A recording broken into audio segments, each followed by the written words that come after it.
মানে অন্যায় হৈ আছে নিৰপৰাধী মানুহক ভিতৰত সোমোৱাই থৈ আহিছে ছিংগাপুৰ য'ত ইমান কটকটীয়া আইন কানুন আছে সেই দেশতে কৈছে যে এইটো এটা এক্সিডেণ্টেল ডেথ কিন্তু ইয়াতে মাৰ্ডাৰ বুলি কৈ সেই মহান আত্মাই কিমান মানে কষ্ট পাব যে তেওঁ ভাল পোৱা মানুহবিলাকক তেওঁৰ মাৰ্ডাৰ কৰা বুলি কৈ ভৰাই থৈছে চ' মই এইটোৱে ক'ম যে আমাকো ন্যায় লাগে আমি ভাবিব লাগিব যে নিৰপৰাধী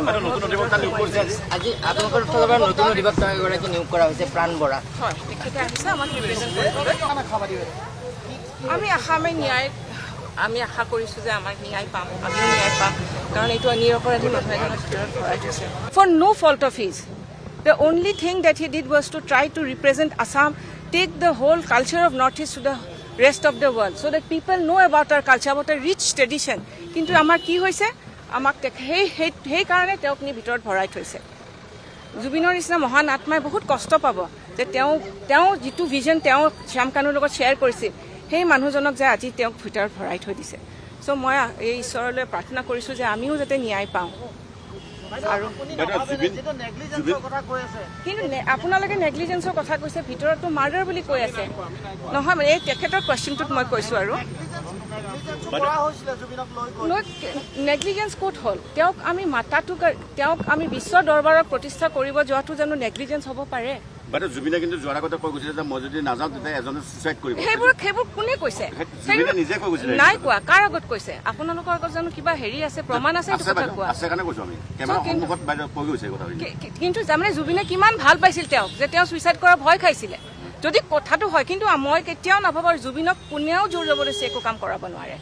জুবিন এনেকুৱা এজন সত্তা আছিল যে যি তেওঁ নিজে ভাবিছিল সেইটো কৰিব তেওঁ যদি যাবৰ মন নাছিল তেওঁ যদি এই 13 বছৰ ধৰি নৰ্থ ইষ্ট ফেষ্টিভেলক তেওঁ কেনেকুৱা কটকটীয়াকৈ তেওঁ এটা আমাক ছাপোৰ্ট কৰিছিল তেওঁ নিজেই উদ্যুক্ত বুলি ভাবিছিলে তেওঁ নিজে সদায় আমাৰ লগত আছিল